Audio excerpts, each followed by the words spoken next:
Hi, and welcome back to Plan9Crunch. I'm Joe Gibson, and today I am going to talk about Ultraman, Japan's other main tokusatsu icon. This is actually a very daunting task, because the Ultra Series has had at least as many TV shows as Godzilla has movies. And while the average Ultraman show nowadays only runs 25 episodes, they used to get up to 50. There's over 1,000 distinct combatants in the shows, whether we are talking about each Ultra being, the various kaiju, the fusions of the kaiju, the fusions of the Ultras, and the alien invaders referred to as Seijin for some reason. I have tried to study Godzilla and Gamera, but never Ultraman before because they are comparatively simpler. Ultraman is more aptly compared to Marvel or DC than either of those, because Ultraman is also not just a franchise, but a multiverse where the different Ultras keep interacting and face absurdly high stakes and crossovers. Ultraman also became the prototype for many other stories outside of the franchise in Japan as well, including Johnny Sokko that we've discussed before, so the history and impact of this character is also a factor to more in-depth study. There are a lot of great videos on YouTube that are comprehensive overviews for beginners into Ultraman, and that's not what I'm doing today. I am the beginner in Ultraman trying to get my bearings and reporting back to all of you about the confusion. So this is more a string of mini reviews, rants, and speculations than any in-depth commentary. If that sounds good, stick around for the next little bit with me as we traverse this IP together, and if you would prefer in-depth analysis, I will have a blog post delving into the themes of Ultraman Orb, the Origin Saga specifically, or if you would prefer a more knowledgeable Toku deep dive, we have already looked into Johnny Sokko quite in depth early on in the podcast. So today is July 11th. Coincidentally, also the release of James Gunn's Superman, which I guess features a different character called Ultraman, who actually predates Japan's Ultraman by a couple years. That's confusing. Anyway, yesterday was Ultraman Day, July 10th.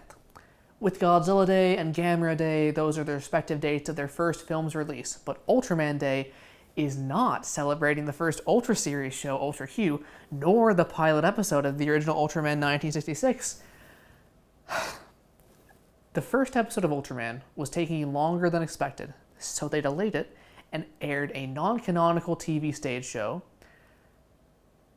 called The Birth of Ultraman, and that is the arbitrary point we Ultraman fans revolve around, I guess. Okay, so there are dozens of shows, each with dozens of episodes, and I am just now getting into all of it. There is no way I could cover all of the ground to prepare for this. I can orient you a little bit here, though. So Eiji Tsuburaya was the main special effects artist for the early Godzilla movies from Toho. He was ambitious enough to start his own company, Tsuburaya Productions, in 1963, while still working under contract with Toho, and he was impressive enough that Toho was willing to lend him the suits of Godzilla and Baragon, as well as suit actor Haruo Nakajima and even Ishiro Honda to direct some episodes of Return of Ultraman 1971, once Tsuburaya Productions was a series independent venture.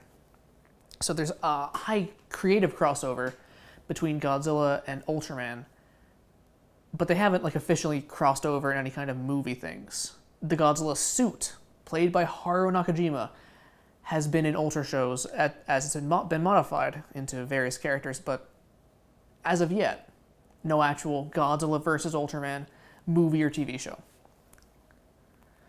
Ultra Q is the first show in the Ultra series, and I have it right here. This is the Mill Creek release. A little bit ago, they started to release as many Ultra shows as they could. I think it's a pretty good set. People have their issues and quibbles with it. My only issue is that sometimes they don't sit right into the case, they actually just fly out, the DVDs there. Aside from that, the pamphlet is not as in-depth as the Shout Factory Johnny Sokko one, but it still has some essays and the characters, writers, directors, and monsters. So still a great resource in this. For those of you that are less into the kaiju stuff, Ultra Q might be the most interesting. It's essentially going for the Twilight Zone with a Rod Serling-esque opening monologue and about 30 minutes to explore a particular science fiction conflict, usually giant monsters, but also aliens, strange plants, bizarre technology. The show was going to be called Unbalance originally, or something to that effect, and that is why the Rod Serling type monologue always uses that word to describe the world as it appears. Unlike The Twilight Zone, this show has series regulars that appear in every episode, as the same characters, with continuity to their adventures. And to me, when you add a main cast of characters to The Twilight Zone, for one thing, one is going to have to be a reporter or journalist, but ultimately, what you get is kind of a proto-Kolchak. I don't mean to say that the reporter Yuriko Edogawa is anything like Kolchak in personality, just that the monster of the weak status quo of Kolchak feels like where you inevitably wind up, following the trajectory of The Twilight Zone into Ultra Q, if that makes sense. I've watched the first few episodes and thoroughly enjoyed them, but I'm going to only describe a little bit of the pilot to try and sell you on it. So Yuriko Edogawa is the reporter here, played by the person who will eventually play Akiko Fuji in the original Ultraman, but let me just find the actor's name.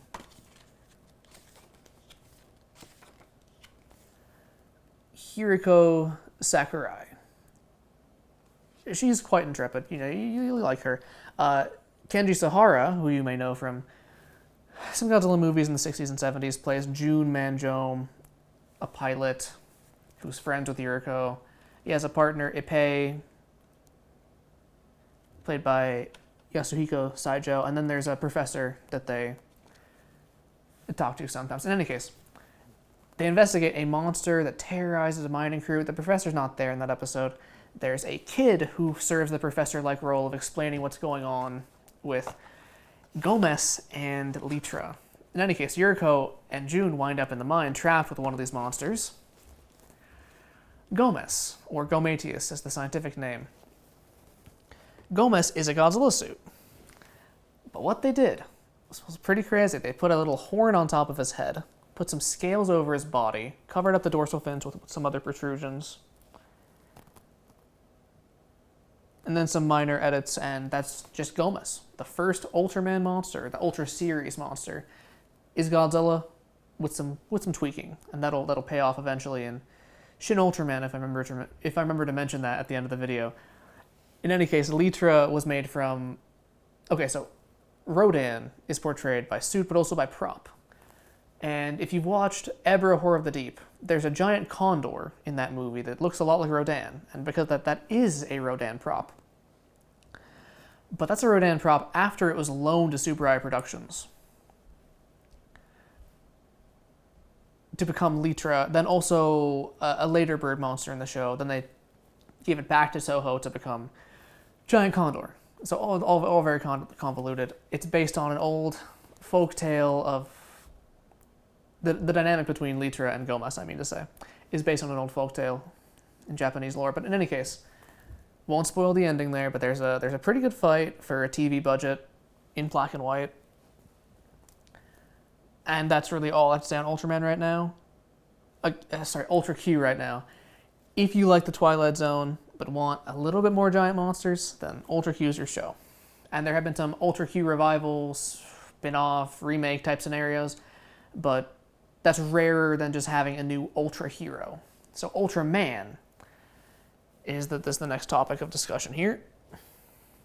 Well, Ultra Q is the first Ultra series and features monsters that will eventually reappear in later Ultraman shows. Ultraman is really what started the series as Japan's premier superhero tokusatsu adventure. Most of the rest of the series will follow this status quo.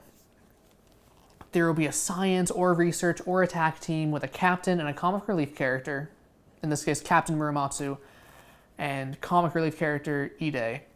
And an Ultra being will merge with a human or infiltrate the team, either merge with a human or have a human form that they can take, to fight on behalf of Earth for a television season. Much of the discourse of being a fan comes down to the debates of which version of the status quo is best, and if you prefer the seasons that air more militaristic or scientifically curious, and what kind of Ultra hero you prefer. Many seasons are child-friendly, the rare series is darker and more gritty, and some series find that balance. It depends what you want. The basic setup is the SSSP, also called the Science Patrol, exists to help Earth against threats from outer space or giant monsters. A little bit random that they have both wrapped up in there, but that gets vindicated pretty soon.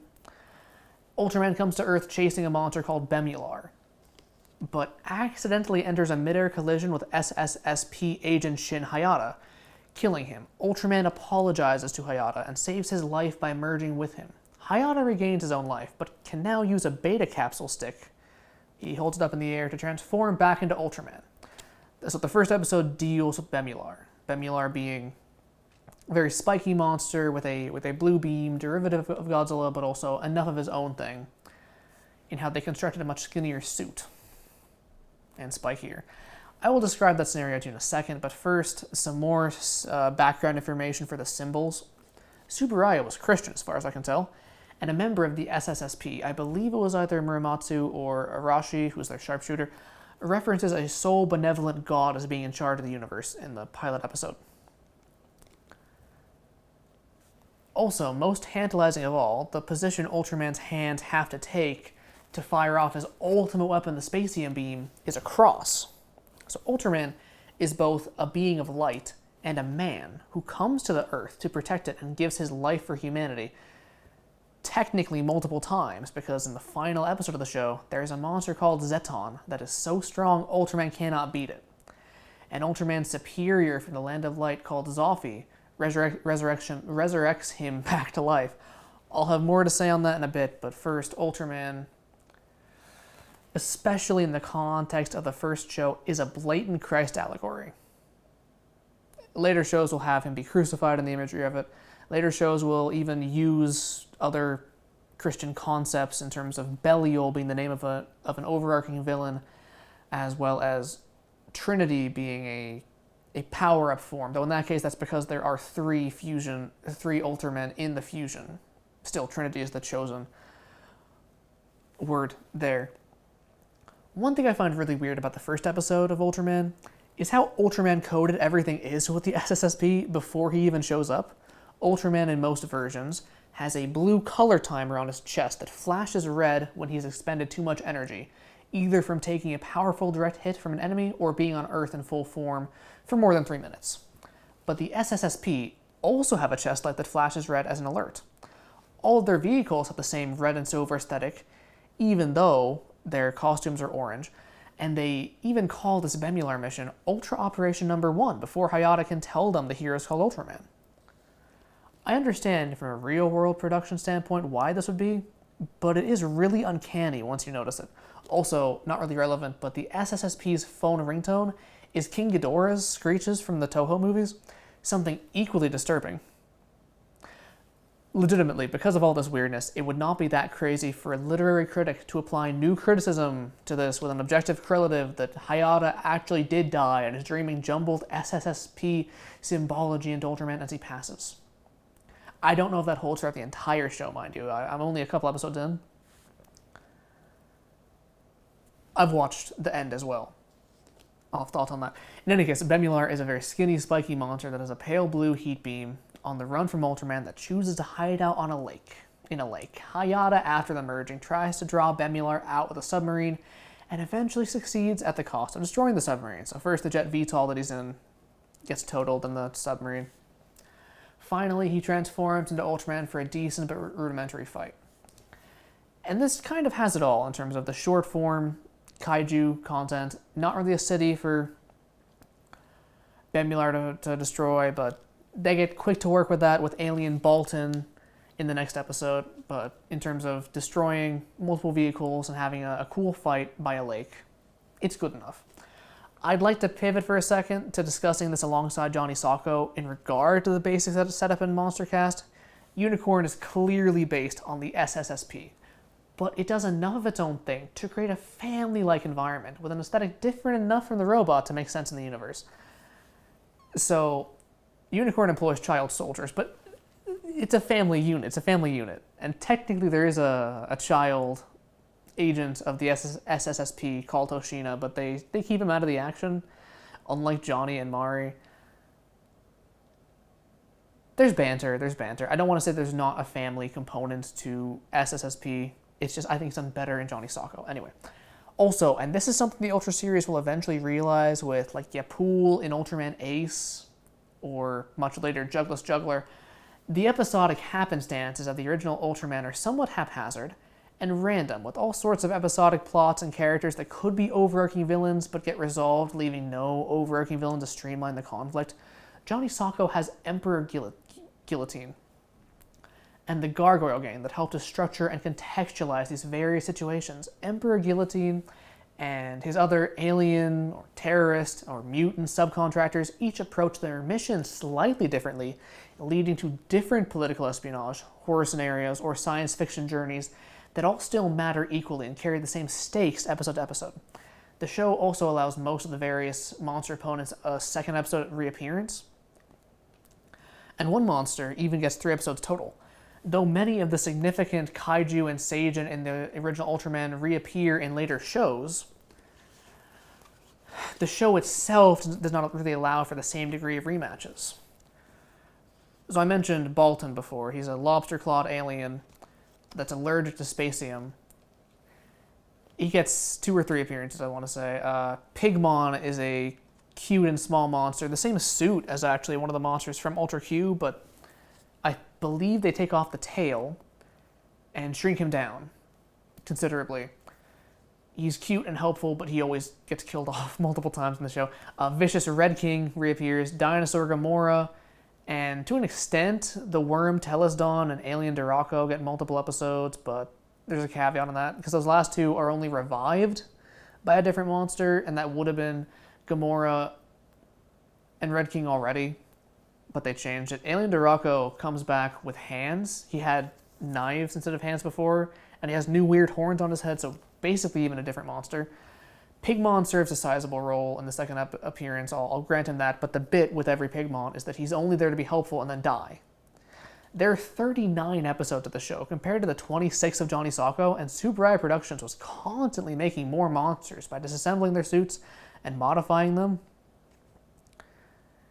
I mentioned how some suits were loaned from Toho. So the Godzilla suit that was made into Gomez, plus the head of a different, or maybe it's the head of that suit in a different Godzilla suit body. In any case, piecemeal Godzilla suit came to them to become Jiras, which is just Godzilla painted yellow a little bit with a frill around his neck.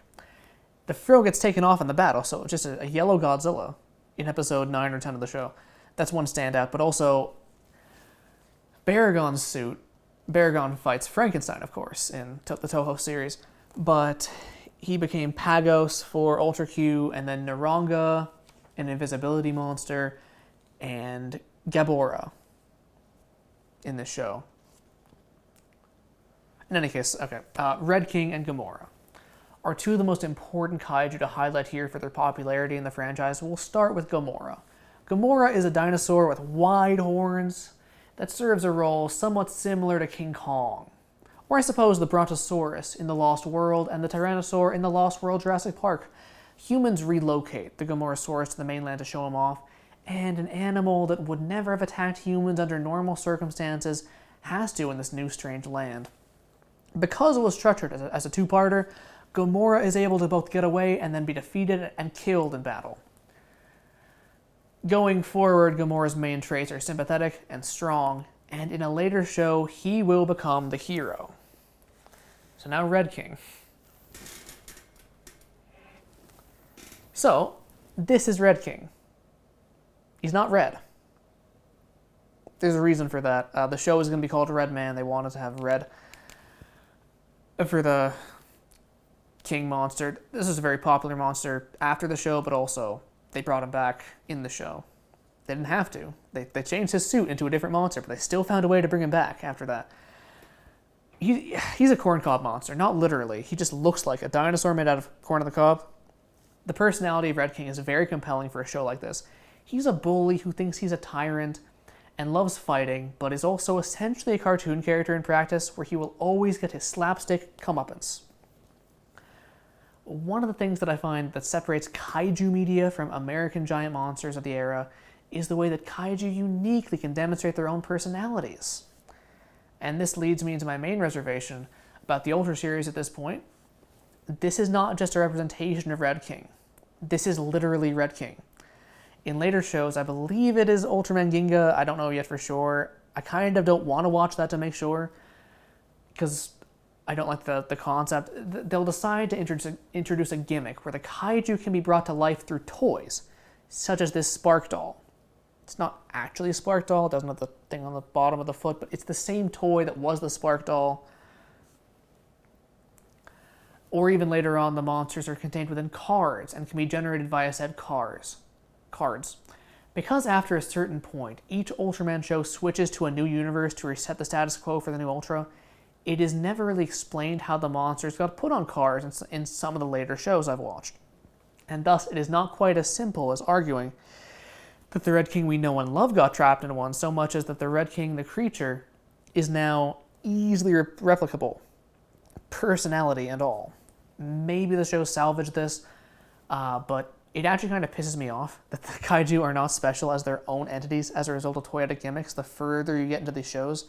Bandai is one of the premier toy companies, I believe, that has the licenses for these kaiju products, and they become a shareholder or a stakeholder in the Ultra Series itself. That's why it gets more toyetic. Alright, jumping ahead to the end of the show, Ultraman dies. The monster Zetton is too strong for Ultraman to beat, and since the Science Patrol has a weapon that can defeat Zetton, Ultraman is no longer needed on this Earth. As Ultraman lies dying, his superior from the Land of the Light, Zophy, arrives to take him back with him. Ultraman wants to return the life that he commandeered from Hayata to Hayata, and there is a slight back and forth between him and Zophy, but it turns out Zophy can revive both, provided they separate. For one thing, it kind of takes the teeth out of Ultraman's death if a Deus Ex Machina instantly reverses it, and that is my main issue with Zophy until his later appearances. He's not really a character and only vaguely fits in here as a shoehorned resolution to a problem that was more compelling played straight. I'll have more to say on Zophy later, but my hot take about Ultraman is that Ultraman should have stayed dead. If nothing else, it raises the stakes going forward, where Ultras can actually permanently die at the end of the show. And also, I know they weren't thinking about like Ultra Galaxy Fight or Ultra Absolute Conspiracy, whatever they're calling the new crossovers. But for the lore world building purposes, yeah, he's a Christ figure. It makes more sense if you build that into the story about, oh, some prophecy, Ultraman will come back, and then it will matter if he actually died already. I don't know, whatever. After Ultraman, the next show is Ultra 7.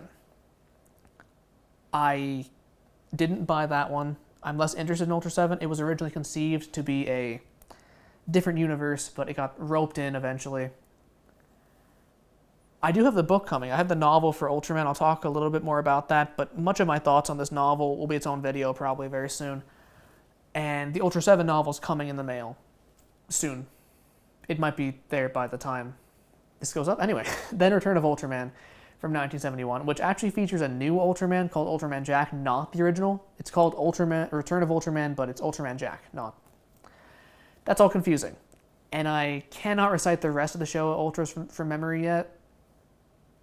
I know there's Ace, Taro, Leo, one more. I don't know what the order is. I'll just skip to Ultraman 80 for right now. So Ultraman 80, as you might know, I like to discuss Noriaki Iwasa as a cult figure here because he's the primary creative of the Gamera series, and is responsible for so many of the foundational tropes of Gamera. Like Gamera Super Monster, Ultraman 80 was a return to the franchise after years off that did not exactly successfully revive it into a new era and actually functionally killed it for 15 years after. I'm excited to watch it, but I haven't yet because I want to give it more study. So yeah, after I've said my piece on Showa Gamera and the entirety of Gamera Rebirth, you can look forward to essays on Ultraman 80 from me, or don't. If you don't want me to do that, tell me now before I get started on that stuff. I believe this one is 50 episodes long. It's a very long show, but not all of them actually were directed by Yuasa. Ultraman 80, yes, that's the name of the Ultra being as well as the show.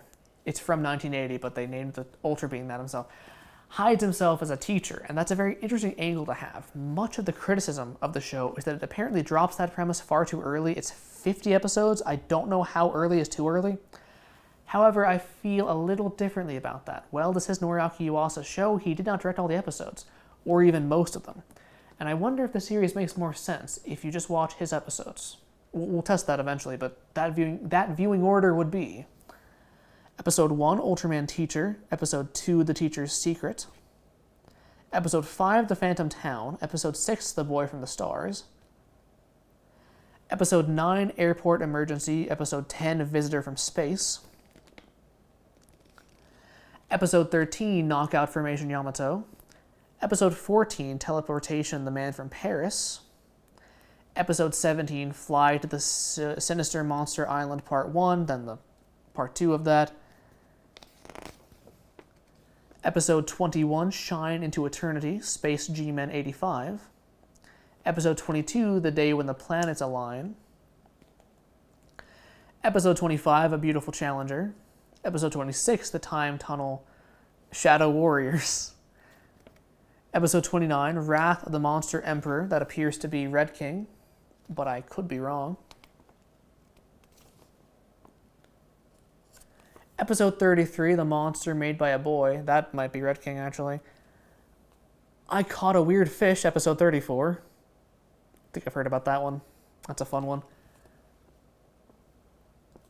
Episode 39, I'm a Monster, You Guys. Episode 40, The Sumo Boy from the Mountains.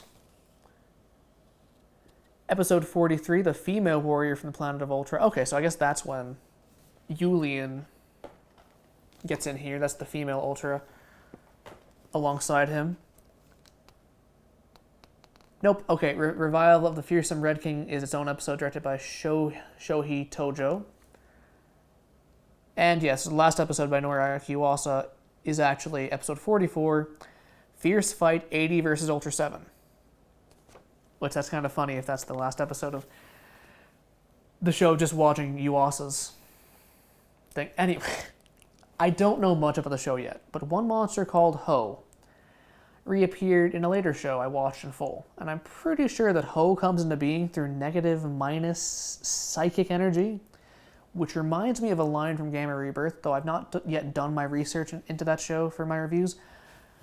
I recall there being something about minus energy being related to how the kids interacted with the kaiju in that show, and the kaiju hunted the kids in Gamma Rebirth, so I believe this is where that would originate, and any review of Gamma Rebirth that delves into that concept, I mean to say, would be incomplete without starting here, because negative energy is something that's tied to at least Ho as a character.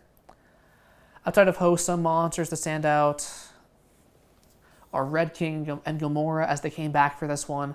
They're a little bit different, though I guess it wasn't his episode. Red King III's origin is delightfully Yuasa, and if you watch, you'll find out what I mean by that. And the new Gomora has a slightly different design with more horns. Now, okay, most videos on Ultraman probably aren't going to care much about Ultraman 80 when talking about Showa. And furthermore, they're going to talk about Ultraman Tiga, Ultraman Dyna, Ultraman Gaia, and Ultraman Cosmos in a section on the Heisei part of the franchise, as those really are what brought it back and are the most significant ones going forward, really. However, I'll be honest, I don't care that much. I have much less interest, is the more diplomatic way to say that, about that part of the franchise. The Showa sensibilities fascinate me. And the fact that in the Reiwa era, the modern ones, these guys are the only ones still doing suitmation, that captivates me. Assuming the franchise continues into history as it has, I will never be able to watch all the Ultraman content there is. So while I have this opportunity, I want to zero in a little bit on the New Generation era and what directly preceded it. So Ultraman Zero. More so than even Zoffy, Ultraman Zero is the most important Ultra being that never got his own show, but he needs a little bit of context. So there was a show called Ultra Galaxy Mega Monster Battle, as well as a second season called Ultra Galaxy Mega Monster Battle Never-Ending Odyssey, about a humanoid alien named Ray who had a Gomora and Elytra that he used to fight other monsters as he tried to learn more about his place in the world. that Gomora sort of fully redeemed the monster's reputation. As I mentioned, he was sympathetic. Well, now he's a hero. Ray's deal is that he's involved nebulously in terms of this Ray blood that's throughout the universe. I'm not going to try and explain it. The show concluded in a movie that introduced Ultraman Zero and Ultraman Belial as hero and villain respectively. Both characters tried to steal the plasma spark that powers the Land of Light. But where Zero undergoes character development in his exile and reemerges as a main hero in this conflict and subsequent ones, Belial embraces a dark alien power, the Ray blood, and falls further and further into darkness. Belial, the name, obviously is a religious reference, but the character is popular enough to appear in the next Ultraman Zero movie, as well as the show Ultraman Geed later on, where he plays a prominent role. Zero got a third movie where Zetton is reimagined in a new form that requires Zero, Ultraman Dyna, and Ultraman Cosmos to combine their powers as a proto-fusion Ultra. Zero also appears in Ultraman Geed.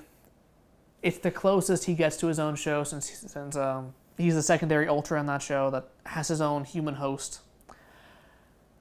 But the show right before Ultraman Geed is Ultraman Orb, a show I watched in full.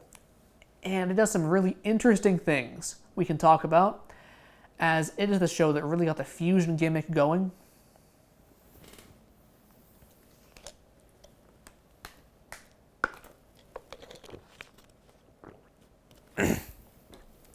So Ultraman Orb from 2016 follows Guy Kurenai as the title character, but also his former partner turned archenemy, Jugless Juggler. Bit of a bizarre name. Who is unleashing a new line of familiar monsters, a couple new ones in there. So Zetton appears in the backstory, decades before the main show, and defeating him cost Guy something very precious, a woman love, named, I believe, Natasha, but also his original power, the form that his Ultra takes. And this was a new form of Zetton called Maga Zetton, with the episode 1 monster being Maga Basser, then Maga Grand King, Maga Japa, Maga Pandon, all leading up to Maga Orochi. And yes, this was 2016, but I do not think it was any intentional political commentary. Just a really fun coincidence. I believe Grand King, Japa, and Pandon were all previous monsters, and Maga Basser and Orochi are new. Anyway, Guy has to use cards of previous Ultramen that he can collect from defeating each of the Maga monsters in order to use their power in a variety of fusion forms. Ultraman Orb Spacium Zaperion is a mixture of the original Ultraman and Ultraman Tiga, and he seems to rely more on Spacium attacks like the original Ultraman's power set. So Ultraman Tiga I glossed over, but he revived the shows into the Heisei era. There's a great deal of deference Guy Kurenai, the character, holds towards Ultraman Tiga, as well as the other Ultra heroes he borrows from, but also the audience is expected to care about Ultraman Tiga. Ultraman Orb Burn Might is made from Ultraman Taro, who's notable for having horns, and Ultraman Mabius. And that name, little on the nose, so probably obvious in regards to power set for Burn Might. Hurricane Slash is the name of the fusion Orb makes from Ultraman Zero and Ultraman Jack.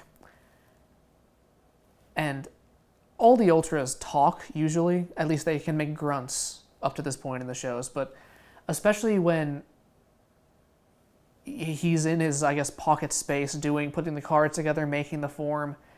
Whenever he holds up Ultraman Jack's card and it says his name, Jack screeches in the background. So do the others, but it's really funny how Jack just seems to screech the word Jack. Ultraman Jack, not our producer. Things get really interesting when none of these forms are powerful enough to stop Maga Orochi midway through the show. So Ultraman Orb adopts a new form using the cards for Zophi and Belial to become Thunder Breaster.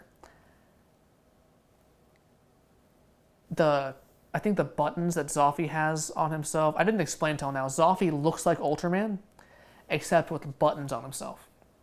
I think those are called breasters. In any case, funny name, Thunder Breaster. I like this for how it juxtaposes the big bad Belial with evidently the big good Zophi. And in the whole Christ analogy, Zophi would take on the role of God, though there's other more important Ultras, like Ultraman King and father of Ultra later on. The narrative significance and instability of a form incorporating these two is honestly better characterization for Zolfi than the original Ultraman had, but it's still not that much. In any case, Ultraman Orb seemingly stops Maga Orochi, though it comes back for the finale in its own new form, and becomes more and more comfortable using the dark power of Thunderbreaster until he accidentally endangers the lives of the humans around him in a similar way to what happened against Maga Zetton at the beginning of this story.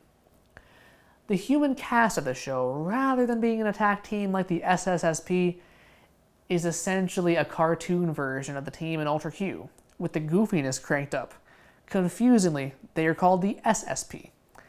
Actually, the show is overall really silly, so it comes a little bit of out of left field tonally when the darker aspects of Orb's power creep into the narrative.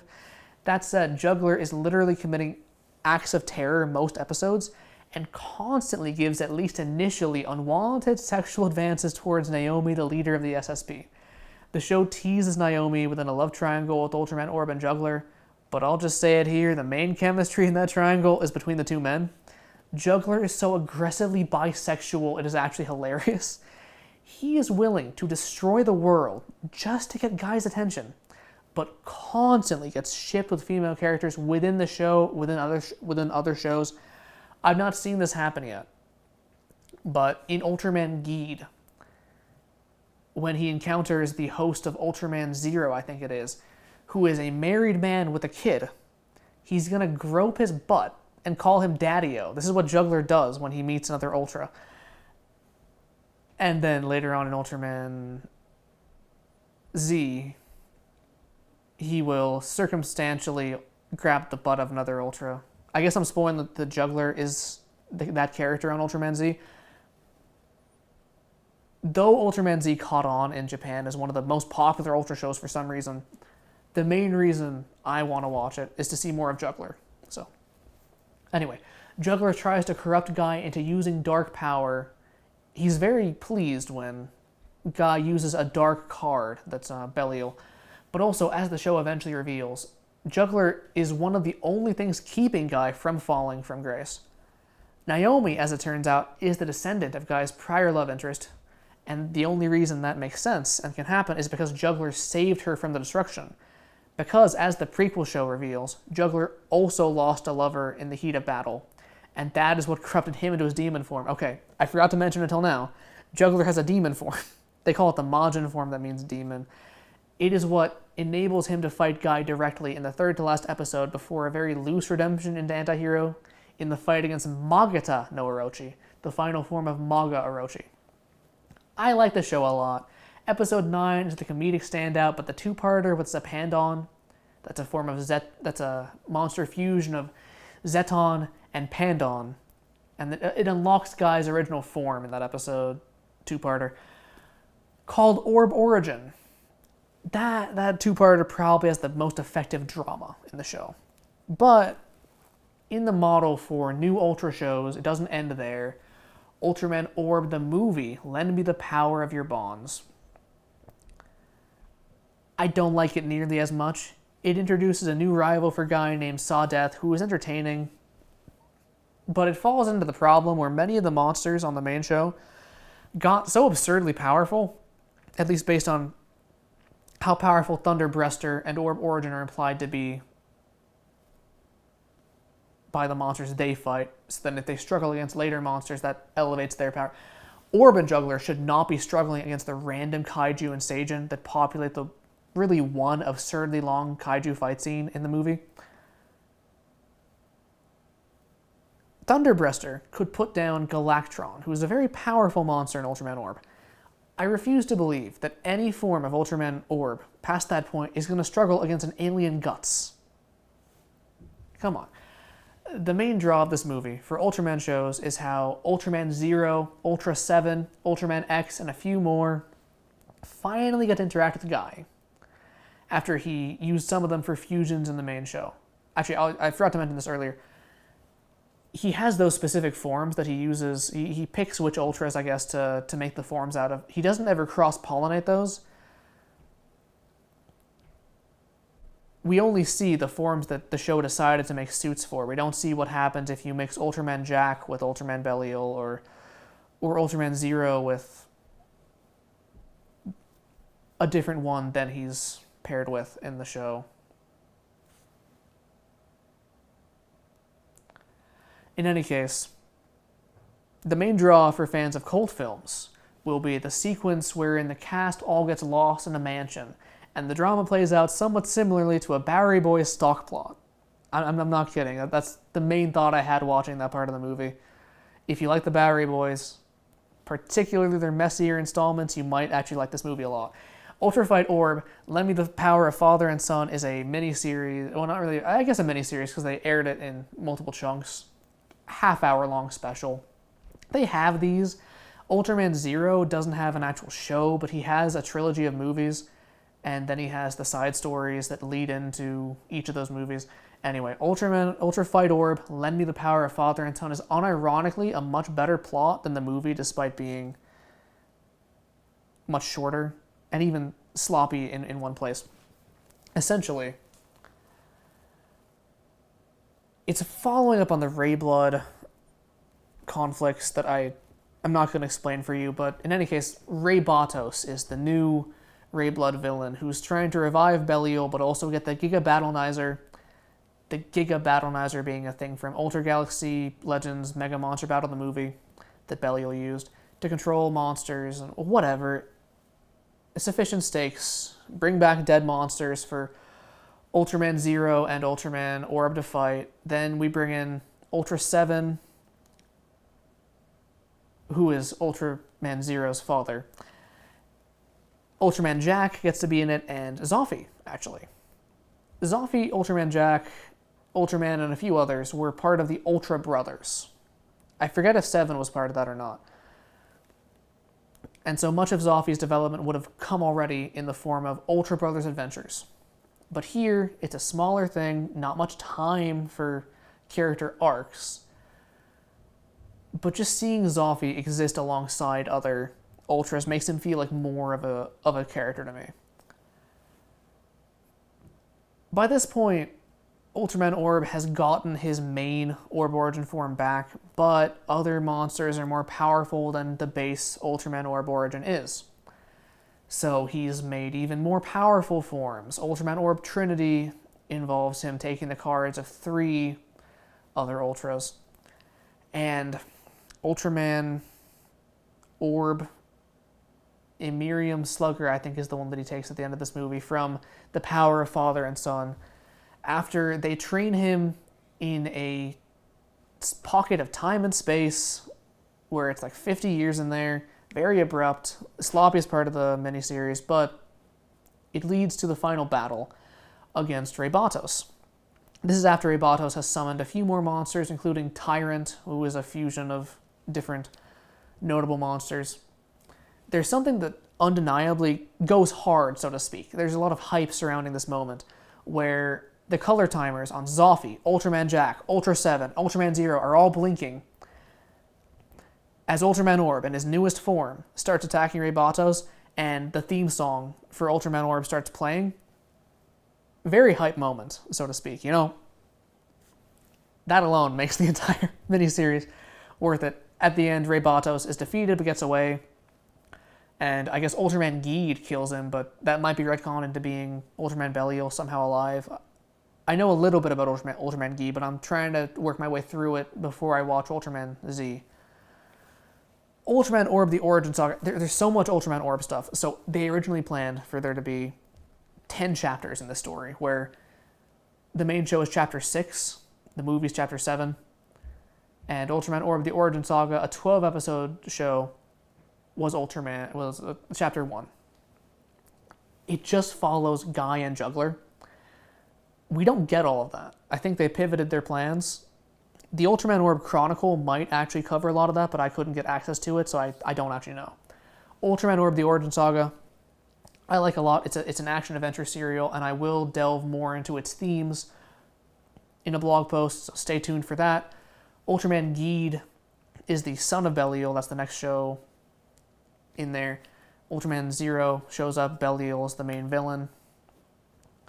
And Ultraman Geed's primitive form, because he's another fusion Ultra, is Belial plus Ultraman. The original Ultraman and Belial, imagine those two together, and you get Ultraman Geed. Ultraman Z, I'll watch that soon enough. I'll report back to you, I guess. If we do another one of these videos, let us know if you want another one of these. Okay, that brings us to Shin Ultraman. It was the team behind Shin Godzilla. So the Shin philosophy, if you want to say, is let's take a look at these Toku franchises, these landmark Toku franchises, and see what makes them tick.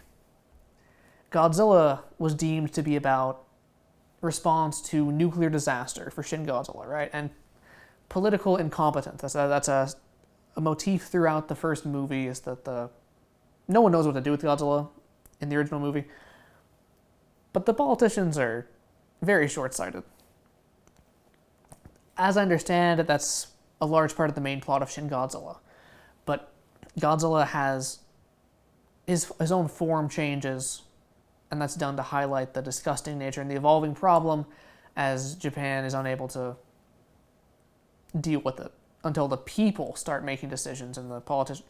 I've yet to watch Shin Godzilla. I'm gathering this all from others' thoughts. I watched Shin Ultraman, and Shin Ultraman does not do that. Shin Ultraman takes us back to the original show, sort of as a compilation movie. Ultraman had compilation movies in his original run, but they're not as complete as one like Voyage into Space. The one that I looked at only went up to, I think, halfway through the show. If you want an Ultraman compilation movie, this book actually kind of does work for that.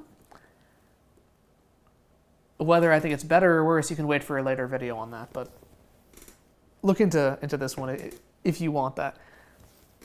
Shin Ultraman pays off the whole Gomez thing from before, because in this film, Gomez was made from the CGI file for Shin Godzilla. So that disgusting design now has the Gomez features added onto it for the beginning of the movie for like 10 seconds.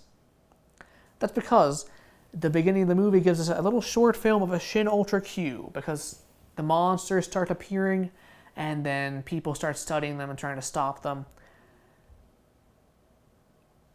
The one thing that's interesting about this, so the monster cast of Shin Ultraman is not what I would do, and not what this book did for a compilation movie of Ultraman. Bemular is the first villain, obviously. You have to enter the Zetton. You should start with Bemular. They don't start with Bemular. They start with, I forget if it's Naranga or Gomora he fights first, but as I mentioned, those were the two Baragon monsters. And so what they did, also Pagos makes a brief appearance in this, what they did was basically have the monsters just be the procession of Baragon clones. It's clever. I see why they did it. I would have had something closer to the monster cast of this novel, which is Bemular, Baltan, Red King. Red King drags a few other monsters with him for his first appearance, but Red King would be the main enemy. Gomora, Mephiles, and Zetton. Mephiles does make an appearance, but he's a sage, and we'll get to him in a second. Yeah, I like the monsters. I'll admit, I watched Shin Ultraman before most of the other stuff, and it made me a fan of Naranga as a kaiju, even though he doesn't appear very often. I'm going to look out for his appearances when I do get to those points. I like Naranga as he appears in Shin Ultraman. Naranga, because of the Shin Ultraman appearance, or maybe just because he's a landmark monster, as the first Earth monster in the original Ultraman. He shows up in Ultraman Rising later on. That's not really important. After the monsters, they get to the Seijin part of Shin Ultraman, because as often as he fights monsters, he fights aliens too. Alien Zereb imitates Ultraman after doing his unique plot to try and take over the world, and then Mephiles shows up. Mephiles in the original show, in this book and in this movie, is trying to take over the world without violence, and so there's a very interesting place for some thematic work to creep in here. Mephiles is a Machiavellian sort of villain,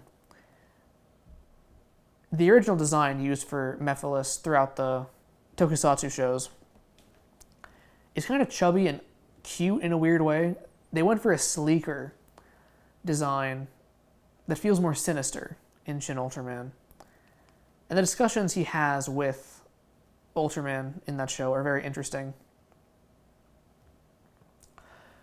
However, after Mephiles, we get to Zetton, but Zetton's a really strong monster in all these shows. He seldom works on his own. Zetton is usually a possession of the alien Zetton race. It makes sense. Same planet. Sorry, we name them based on the planet they come from usually. Like the alien Pegasa or the alien Pegasa. There is one individual that we follow in a more sympathetic light of the alien Pegasa named Pega, so it's possible to have names of these other Asagan not correspond to their planet or their race, but generally we're going to say alien Mephiles is whatever alien that comes from the Mephiles planet is doing. Alien Baltan the second might not be the same individual, might be the same individual. It doesn't really matter. Also, Alien Bat quite often owns a Zetton, but in this case, no, it is the Ultras themselves. This is based on a misconception that was printed in a magazine back when the original Ultraman was airing, that Zophy was in control of Zetton. And so, Zophy is in control of Zetton now, and that allows us to explore more themes in his disagreement with Ultraman toward the end. So Zophy is willing to use Zetton to destroy the world now, because humans are too compatible with the beta capsule system in Shin Ultraman. That's where much of the drama comes from, is how will humans fit into this universe now? And this is notable for being a spin on the original Ultraman, but not a merging. Kind of a merging, but the human dies at the beginning. Shinji Kaminaga, instead of Shin Hayata, is the person here. And Ultraman actually kills him, but then takes on his form and tries to understand humanity through living as him. For the Christ allegory, you can go either way on that, whether you want to have a full marriage of human and God, or just God masquerading as human. Either one works, depending on what sect of Christianity you're trying to ape. But it also allows for the confrontation between Zophy and Shin Ultraman at the end to hold even more weight. One thing that Shin Ultraman does in the course of this is give Ultraman a name, and from that point on, I can't really unthink it. Ultraman is what they are. Ultraman Leo, for example, is an Ultra being. Ultraman Zophy is the full name for that. Ultraman, the original one, has no other name. Shin Ultraman names him Lipia, so he's Ultraman Lipia before... Well, I guess he'd just be Lipia before they name him Ultraman on the Earth, because it's a different continuity. In any case, so Zophy goes from wanting to kill the entire Earth, and if Ultraman gets in his way, too bad, to then bringing Ultraman back to life in a scene reminiscent of the original show. And my issue is that happened off screen, so the pendulum has swung completely. Zophy went from not being a character to now being a character whose arc is incredibly rushed. I don't know which one I prefer. I will pose it to you. Is it better to have a dynamic character